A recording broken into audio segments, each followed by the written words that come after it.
190 million pound रेफरेंसी समाअत आशों की बानी PTI के वकला को हाजिरी यकीनी बनाने की हिदायत। एहतसाब अदालत ने बानी पीटीआई और उनकी अहलिया के वकला को नोटिस जारी कर दिया। वकील का कहना है 190 मिलियन पाउंड रेफरेंस में अचानक तेजी दिखाई जा रही है। अदालत के जरिए वकला को समाअत से मुताल्लिक हमेशा मुतला किया जाता है। पहली बार किसी अदालत के जरिए वकला को नोटिस जारी किए गए हैं।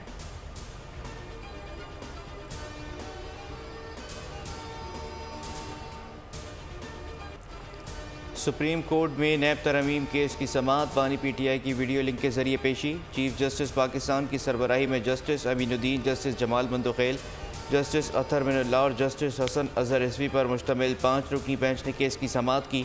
अदालत ने इस्लामाबाद हाई कोर्ट में नैब तरमीम समाअत का हुक्मनामा तलब कर लिया। आइंदा समाअत बेंच की दस्तयाबी पर होगी अदालत का हुक्म। बानी पीटीआई को आइंदा समाअत पर भी वीडियो लिंक पर पेश करने की हिदायत।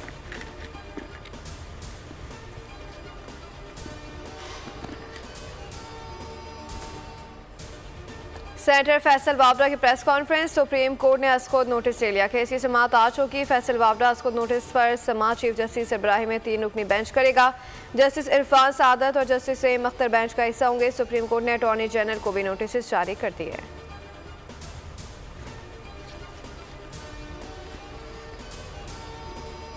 मुझे तो अभी तक कोई नोटिस मिला नहीं है और मैं अल्लाह का शुक्र अदा करता हूँ कि मुझे एक ईमानदार चीफ जस्टिस ऑफ पाकिस्तान के सामने पेश होने का मौका मिल रहा है, जिधर मैं अपनी बातें समझा भी सकता हूँ। कहीं पे बहुत सारे इतने सारे शवाहिद जो हैं वो मैं उनकी मदद कर सकता हूँ।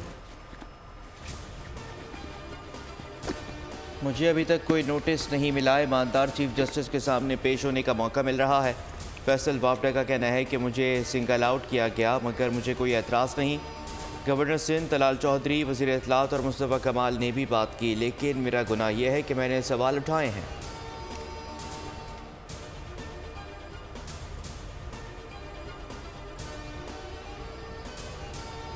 अब आप प्रॉक्सीज के जरिए जजेस को धमकियां दिलवाएंगे। जजेस की पगड़ियों को फुटबॉल बनाने की धमकियां दी जा रही हैं। जस्टिस अतहर मिनुल्लाह ने फैसल वावड़ा की प्रेस कॉन्फ्रेंस का मामला उठा दिया। कहा, आपने ये भी करना है तो कर लें। जस्टिस जमाल मंदुखेल बोले कि एक हुकूमती सेनेटर ने भी यही बात कही।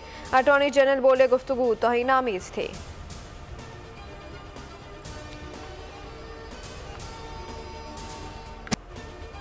इस्लामाबाद हाई कोर्ट ने फैसल वावड़ा के ख़त का जवाब दे दिया। रजिस्ट्रार ऑफिस ने कहा कि आईने पाकिस्तान में जज बनने के लिए किसी और मुल्क की शहरियत या रिहाइश रखना ना अहलियत नहीं। सुप्रीम कोर्ट के जस्टिस अतहर मिनुल्लाह बता चुके कि जस्टिस बाबर सत्तार के ग्रीन कार्ड का मामला सुप्रीम जुडिशल काउंसिल से भी क्लियर हुआ था। हाई कोर्ट की प्रेस रिलीज में भी वजाहत की गई थी कि जस्टिस बाबर सत्तार ने उस वक्त के चीफ जस्टिस को बताया था कि वो ग्रीन कार्ड रखते हैं।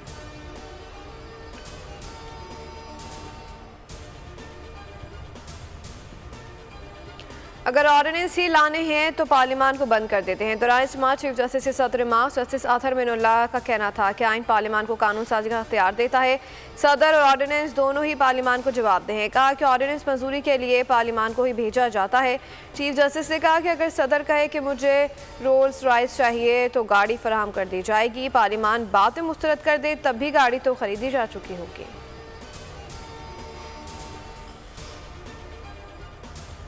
पुलों के नीचे से बहुत पानी गुजर चुका। कहा कि प्रैक्टिस एंड प्रोसीजर मअतल करना दुरुस्त था या गलत, मगर बहरहाल इस अदालत के हुक्म से मअतल था। जस्टिस अतहर मिनुल्लाह ने कहा कि इंतखाबात केस में लाहौर हाई कोर्ट फैसला दे चुकी थी। अमल दरामद न होने पर तौहीन अदालत की कार्रवाई शुरू हुई। चीफ जस्टिस ने कहा कि एक कानून को मअतल करें, फिर इस केस को सुना ही न जाए तो मुल्क कैसे तरक्की करेगा। आपको कानून पसंद नहीं तो पूरा केस सुनकर कलअदम कर दें। जस्टिस जमाल मंदुखेल ने कहा, जो हो गया, अब आगे बढ़ें। मखदूम अली खान ने कहा, हाई कोर्ट में ज़ेर समाअत दरख्वास्त सुप्रीम कोर्ट नहीं सुन सकती। नैब तरमीम केस भी सुप्रीम कोर्ट में काबिल समाअत नहीं था।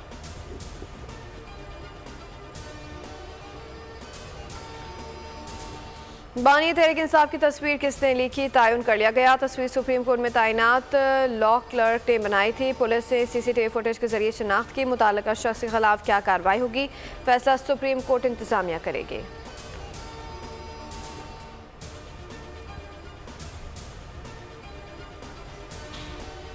लोग शायद डरते हैं क्यों साबिक वज़ीर-ए-आज़म को अडियाला से सुप्रीम कोर्ट तक नहीं लाया जा सका। क्या वजह थी कि लाइव स्ट्रीम नहीं दिखाई गई।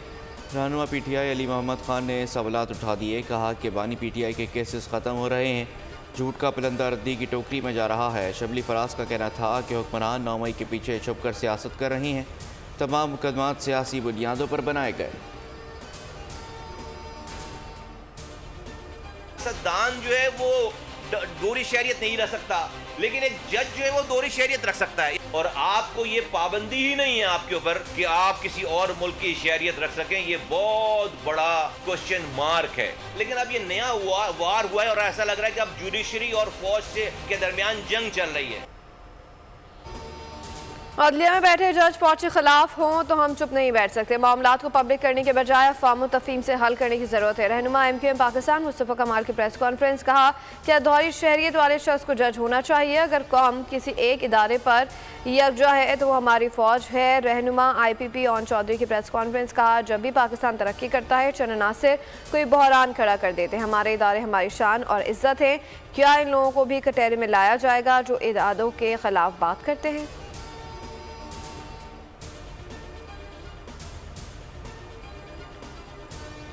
लोगों को लापता करने वालों के खिलाफ सज़ा मौत की कानून साजी होनी चाहिए। वही लोग मिसिंग हैं जो लापता अफराद पर ज़्यादा बात करते हैं।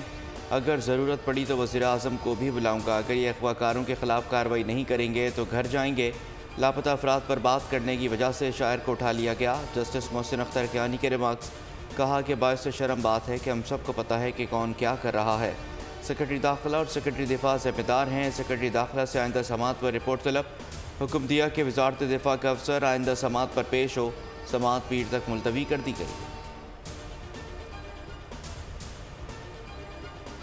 चीमा साहब आए, उन्होंने अनकंडीशनल अपॉलॉजी की। एक नॉर्म है, अगर कोई आपके पास चल के आता है अपॉलॉजी के टाइम पे यही बनता है कि मैं उनको माफ़ कर दूँ। कौमी असम्बली में तारिक बशीर चीमा और ज़रताज गुल के दरमियान तलखी और झगड़े के बाद तारिक बशीर चीमा ने माफ़ी मांग ली। ज़रताज गुल ने भी माफ़ कर दिया। तारिक बशीर चीमा ने ज़रताज गुल को करीब जाकर कहा था कि आप बहावलपुर यूनिवर्सिटी जाती थी। ज़रताज गुल ने उन्हें शट अप कॉल दी तो तारिक बशीर चीमा ने गाली निकाल दी। PTI रहनुमा ने तारिक बशीर चीमा की माफ़ी कबूल करते हुए मामला ख़त्म कर दिया।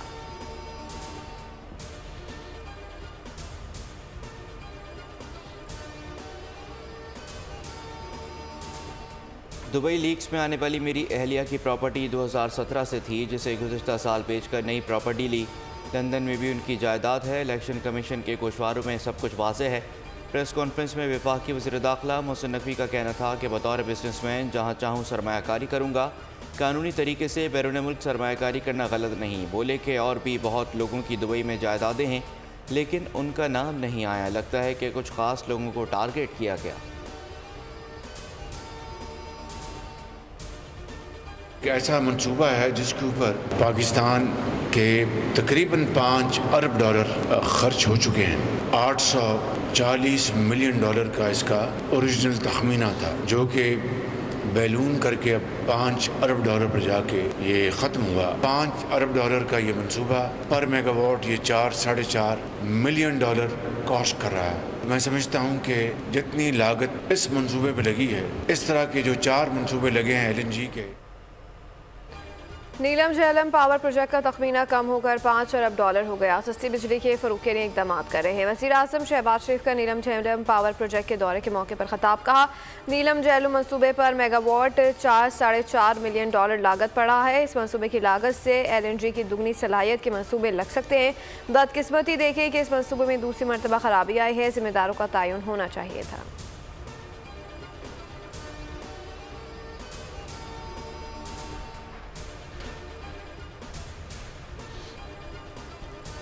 मरीम नवाज़ का किसानों के लिए $400 अरब के पैकेज का ऐलान। तकरीब से खिताब में कहा कि कोई ना कोई बहाना करके नवाज़ शरीफ की हुकूमत ख़त्म कर दी जाती है। नवाज़ शरीफ की चौथी हुकूमत में तरक्की का सफ़र जारी है। प्याज 300 से $100 पर आ गई है।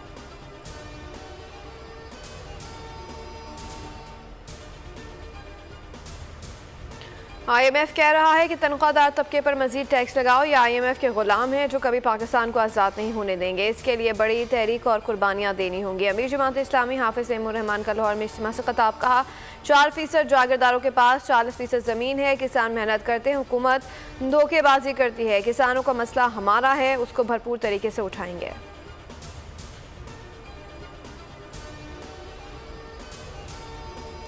अवाम पर 310 अरब रुपए का इजाफी बोझ डालने की तैयारियां। बिजली के बुनियादी टैरिफ में 5 रुपये फ़ी यूनिट तक इजाफे का इम्कान। CPPA ने आइंदा माली साल के लिए पावर परचेज प्राइस की दरख्वास्त कर दी। नेपरा CPPA की दरख्वास्त पर 23 मई को समाअत करेगा।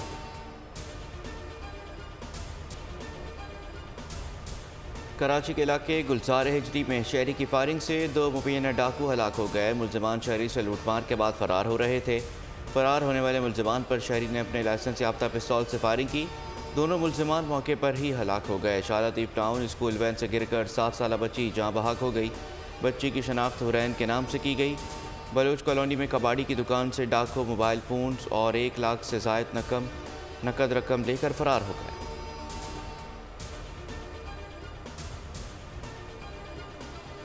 मुबारों के करीब कच्चे के इलाके में पुलिस और रेंजर्स का डाकुओं के खिलाफ ऑपरेशन जारी। कई मुश्तबा अफराद से हिरासत। कश्मीर से अगवा हुए निजी बैंक के 5 मुलाजमीन ताहाल बाजियाब न हो सके। शिकारपुर से मज़ीद 2 अफराद अगवा।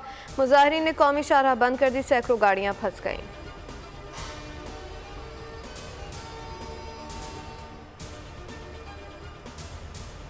पाकिस्तान क्रिकेट टीम इंग्लैंड के खिलाफ 4 मैचेस की T20 सीरीज़ की तैयारियों का आज से आगाज़ करेगी। हेडिंग्ले लीड्स में होने वाले प्रैक्टिस सेशन में ग्रीन शर्ट्स स्क्वाड के तमाम अरकान शिरकत करेंगे।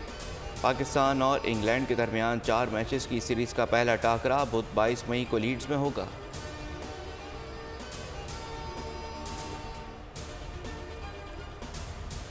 मुल्क भर में शदीद गर्मी का राज। कराची में पारा फिर हाई। सिंध और पंजाब में गर्मी का जोर आइंदा 10 रोज तक बरकरार रहेगा। महकमा मौसमियात ने खबरदार कर दिया। दादू में दर्जा हरारत 49 डिग्री तक पहुंचा। खरान के लात मस्तूंग ज़ियारत पशीन और कोयटा में बारिश का भी इम्कान।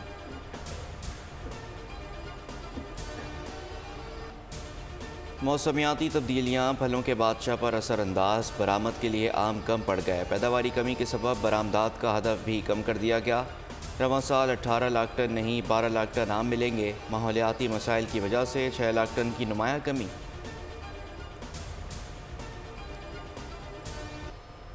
शुमाली गजा में अलकस्साम ब्रिगेड की कार्रवाई। 5 इसराइली फौजी हलाक, 7 ज़ख्मी। हमास में भी इसराइली टैंक तबाह करने की वीडियो जारी कर दी। इसराइली फौजी गजा और रफा में हमले भी जारी। गुज़श्ता 24 घंटों में मज़ीद 60 फ़लस्तीनी शहीद। गजा में शहादतें 35,233 हो गई। बहरीन की दारुलकुमत मनामा में सालाना अरब सरबराही इजलास का आगाज़ हो गया। गजा चंगबंदी और फ़लस्तीन को आज़ाद रियासत तस्लीम करने का मुतालबा। और पाकिस्तानी अदाकारा माहिरा खान पर फेस्टिवल के दौरान शायकीन ने नामालूम चीज़ फेंक दी। Video viral. माहिरा खान कोयटा में कराची आर्ट्स काउंसिल के पाकिस्तान लिटरेचर फेस्टिवल में बतौर मेहमान शरीक थीं। वाक़े पर अदाकारा खौफज़दा डायलॉग सुनाने से इनकार कर दिया। सोशल मीडिया पर रद्दअमल में उन्होंने कहा कि जो कुछ हुआ वो गैर ज़रूरी और नाकाबिल कबूल था। उन्होंने इवेंट को सराहा। कहा कि जल्द कोयटा वापस आऊँगी। पोस्ट में लव यू कोयटा लिखकर मोहब्बत का इज़हार किया। सब्सक्राइब करें और बेल दबाएं ताकि कोई खबर रह न जाए।